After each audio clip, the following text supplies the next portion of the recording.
మన life partner ఎలాంటి వాళ్ళు దొరకాలో తెలుసా? జీవితంలో వాళ్ళు ఏం చేసినా కూడా మనకి చెప్పేయాలి.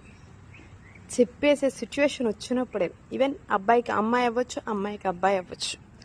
అలాంటిది మాత్రం దిస్ ఇస్ ట్రూ లవ్. కానీ ఇప్పుడు రోజుల్లో జరుగుతుంది ఏంటో తెలుసా? ఆ లైఫ్ పార్ట్నర్కి తప్ప వాళ్ళ పర్సనల్ విషయాలు ప్రపంచం మొత్తం తెలుస్తుంది.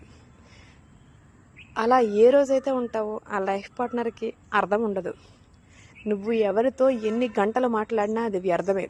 నీ లైఫ్ పార్ట్నర్తో నువ్వు కూర్చొని గంటలు ఏ రోజైతే నీ జరిగిన సిచ్యువేషన్ నువ్వు షేర్ చేసుకోగలుగుతావో ఆ రోజు నీకు ఎటువంటి కష్టం వచ్చినా కూడా, ఈవెన్ వైఫ్ ఆర్ హస్బెండ్ ఎవరైనా కూడాను నీకు వాళ్ళు సపోర్ట్ ఇచ్చినట్టు ఈ ప్రపంచంలో ఎవ్వరూ సపోర్ట్ ఇవ్వరు.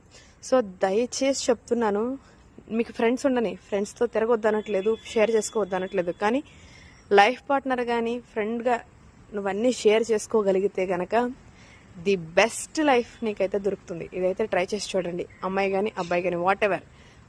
చెప్పేటప్పుడు 2-3 గొడవలు అవ్వచ్చు, బట్ తర్వాత మాత్రం 100కి 200% అబ్నార్మల్ స్టేజ్కి వెళ్ళిపోతారు. చాలా హ్యాపీగా ఫీల్ అవుతారు, చాలా ఎంజాయ్ చేస్తారు. లైఫ్లో ఎన్ని కలతలు మబ్బులు అన్నీ ఈడిపోయి ప్రశాంతమైన వాతావరణాన్ని అయితే పొందుతారు. ఇది నా మాటగా చెప్తున్నాను. ట్రై చేసి చూడండి.